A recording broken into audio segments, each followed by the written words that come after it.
अक्सर जब हम सरकारी स्कूल का नाम सुनते हैं तो मन में अव्यवस्थाएं, संसाधनों की कमी और शिक्षण की धीमी गति जैसे दृश्य उभरते हैं।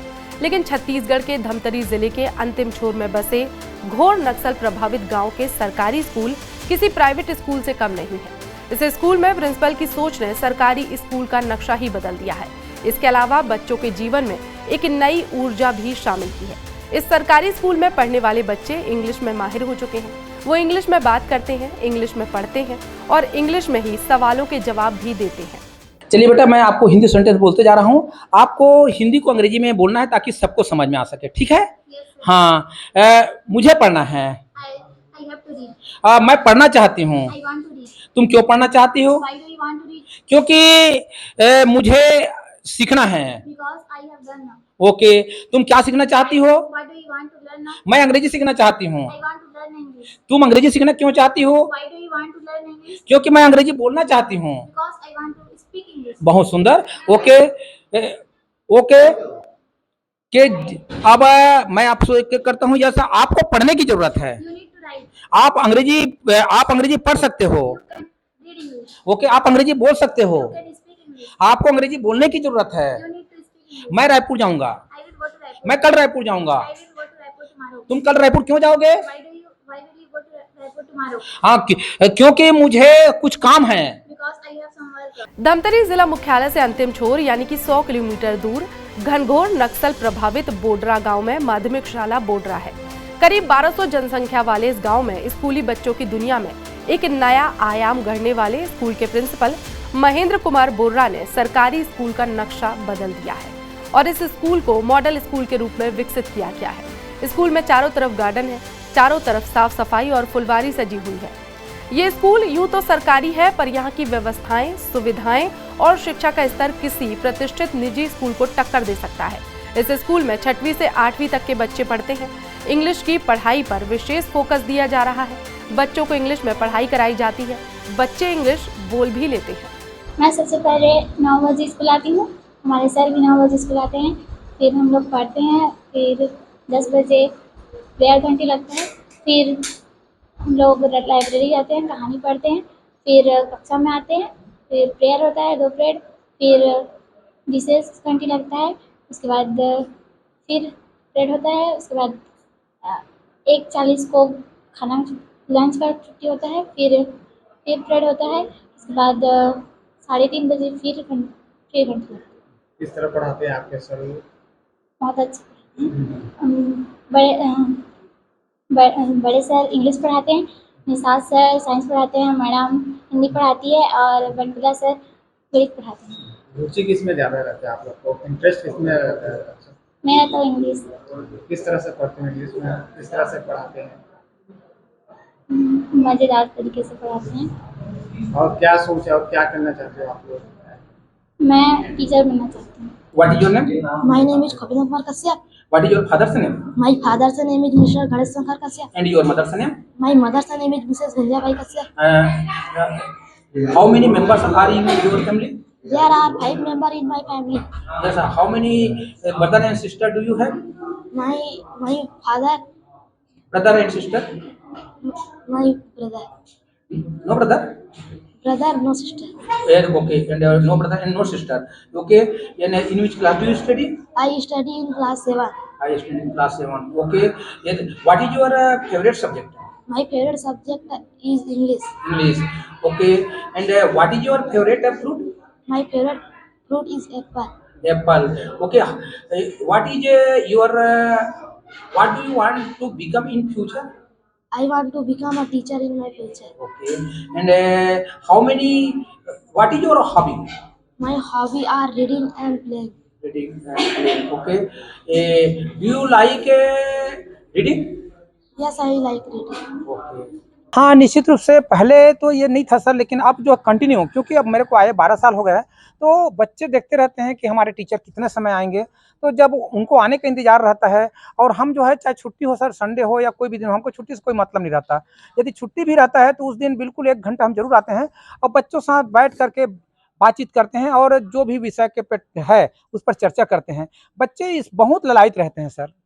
गाँव वालों का सहयोग किस तरह से रहता है? हाँ, गाँव वाले का सहयोग सर अब तक जो स्कूल की जो भौगोलिक स्थिति देख रहे हो, उसको बनाने में संपूर्ण ग्रामवासी, युवा युवतियों और जो महिलाएं हैं, बुजुर्ग हैं, वो खुल करके यहाँ श्रमदान किए हैं और काफी लंबे समय तक लगातार श्रमदान करते हुए स्कूल को इस लायक बना दिए हैं कि अन्य जिला से, अन्य विकास खंड से कई संकुलों के टीचर यहाँ स्कूल को देखने आते हैं, यहाँ के प्रबंधन समिति को देखने आते हैं। जैसे कि आप देखे हैं, चाहे हमारे पास कई मतलब 3-4 डिप्टी कलेक्टर हैं और जो अपर कलेक्टर हैं और एसपी हैं, डीएसपी हैं, आ चुके हैं, जैसे कि आप फ्लेक्स में देखे हैं सर।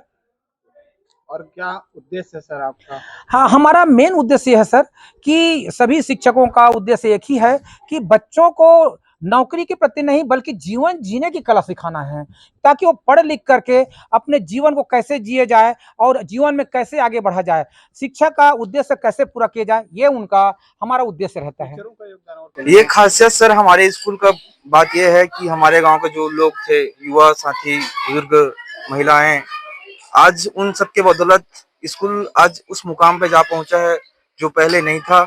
और हमारे सर जी के आने के बाद से कुछ चीजें उन्होंने आके बदली और उनके सफल प्रयास से आज यह मुकाम हम लोग हासिल कर पाए हैं। क्या खास बात दिखता है स्कूल में? खास बात यह है सर, यहाँ की जो पढ़ाई है बहुत अच्छी है, बहुत अच्छे लेवल पे है और यहाँ के बच्चे हर साल प्रयास में, नवोदय में हो गए और अभी विगत वर्ष में 23-24 में हमारे यहाँ से कम 9 से 10 बच्चे शिक्षा विभाग में गए हैं, कोई सीआरपीएफ में गया है, कोई बीएसएफ में गया है और कोई डाक विभाग में भी गए हैं।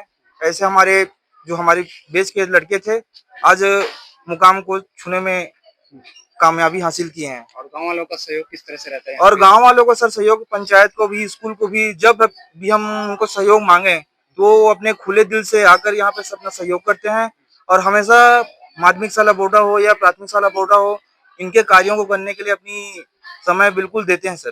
प्रधान पाठक को राज्यपाल पुरस्कार मिलना चाहिए, इसको लेकर आप लोग? जी जी, हम तो यही चाहते हैं सर कि हमारे यहाँ बोरिया सर जी को राज्यपाल पुरस्कार का बिल्कुल मिलना चाहिए, क्योंकि उन्होंने अपने आप को और बच्चों को इस काबिल बनाया है कि हम उस शिक्षा के उस लेवल को टच कर रहे हैं। आज एक ग्राम पंचायत बोर्डा, ये बोर्डा जो है एक बैकवर्ड इलाका आता है और उस ग्रामीण क्षेत्र से उठ के हम आज उस लेवल पर जा पहुंचे हैं, वो हमारे लिए बहुत बड़ी बात है। और मैं शासन प्रशासन से भी मांग करना चाहता हूं कि आने वाले समय में हमारे स्कूल, दोनों स्कूल को, ग्राम पंचायत बोर्डा को ऐसे बनाए कि कुछ बच्चों को आगे आने में और अच्छा मुकाम हासिल हो पाए, यही कहना चाहता हूँ। इस स्कूल के शिक्षकों का कहना है कि प्रिंसिपल बच्चों को पढ़ाने में पूरी मेहनत करते हैं और बच्चों की छोटे से ब्रेक में भी ब्रेक ना लेकर पढ़ाई करने की प्रबल इच्छा है, यानी स्कूल में पूरा समय सिर्फ और सिर्फ पढ़ाई की जाती है। अलग इसलिए है क्योंकि यहाँ हमारे जो एचएम हैं वो अपना एक्स्ट्रा टाइम दे करके बच्चों को सिखाते हैं और कुछ नया करने की हमेशा कोशिश, कुछ न कुछ नया करने की। जैसे इस साल हो गया कुछ, तो अगले साल और कुछ नया करें ताकि हमारा स्कूल अन्य स्कूलों से अलग हो। क्या क्या करते हैं? जैसे आप बता रहे थे कि जो लंच का टाइम होता है उधर के समय, उस समय भी बच्चे लोग खेलते नहीं हैं, पढ़ाई करते हैं। जी, लंच जैसे कर लेते हैं तो इन लोग का लंच जो है 15 मिनट तक हो जाता है और लगभग 40 मिनट की छुट्टी रहती है। तो 20 मिनट इन लोग सर बैठे रहते हैं, बाहर में हमारी बैठक व्यवस्था है, वहाँ पर आके बच्चे खुद से आके बैठ जाते हैं। बच्चे जैसे किसी चीज़ में इन्वॉल्व रहते हैं तो बच्चे आके बैठ जाते हैं और इंग्लिश में उनकी टॉकिंग चलती रहती है। तो इससे हमेशा इंग्लिश में बोलते रहने से, और हर रोज होता है लंच, तो हर रोज इनकी टॉकिंग चलती है और इंग्लिश इनका इम्प्रूव होते जाता है। सारे बच्चे पराठेदार इंग्लिश बोलते हैं? यस। तो ये कैसे हुआ, मतलब कितने दिन में कंप्लीट हुआ? जी, ये जैसे हर रोज सर का एक दिमाग में चलता है कि मैं इंग्लिश में बहुत अच्छा हूँ तो बच्चों को भी अच्छा बनाऊँ। तो सर अपना टाइम निकालते हैं। जैसे हमारा स्कूल 10 बजे स्टार्ट होता है तो सर 9 बजे से आ जाते हैं, बच्चों को बुला लेते हैं, बच्चों के पालक को सब कन्विंस कर चुके हैं कि बच्चे 9 बजे स्कूल आएँ, बिल्कुल बच्चों को भेज देते हैं स्कूल। और 9 बजे आ करके बाहर हमारी जो बैठक व्यवस्था है वहाँ पे बैठ के आराम से बातें करते रहते हैं। जो डेली की रूटीन की इंग्लिश में बोलने वाली चीज़ें हैं उसको सर बहुत आसानी से सिखाते हैं। शॉर्ट रिसेस हुआ हमारा 10 मिनट का, तो बच्चे तुरंत आ जाते हैं अपना नित्य कर्म करके और सर के पास 5 मिनट में बैठ के 2-4 वाक्य बोल ही लेते हैं।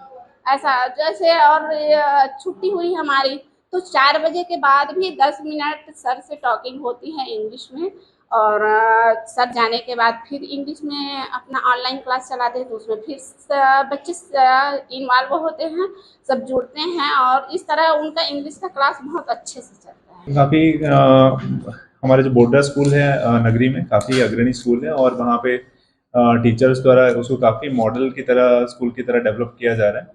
बच्चे वहाँ पे इंग्लिश कम्युनिकेशन स्किल्स सभी चीज़ों में अच्छे कर रहे हैं, और वहाँ के टीचर्स और जो टीचर्स हैं उनको हम लोगों ने अभी 15 अगस्त में भी सम्मानित किया था, और नेक्स्ट अभी टीचर्स डे भी आ रहा है। टीचर्स डे में भी हम लोग कोशिश करेंगे कि उनको सम्मानित करें और उनका नाम वगैरह शिक्षक अलंकरण वगैरह में उनको भेजें।